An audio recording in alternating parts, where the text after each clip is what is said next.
Masarap naman talaga ang gulay, 'di ba? Sabi nga nila, makulay ang buhay pag may sinabawang gulay. Kaya napasayaw na naman ako dito mga tol.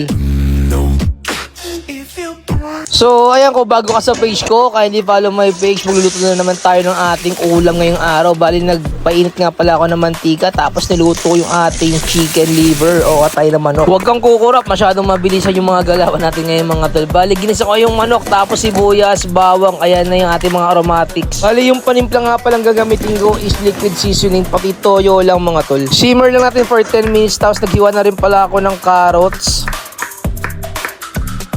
Samahan din natin na sayote Hindi kay kuya yan, kay ate yan, kaya nga sayote, di ba?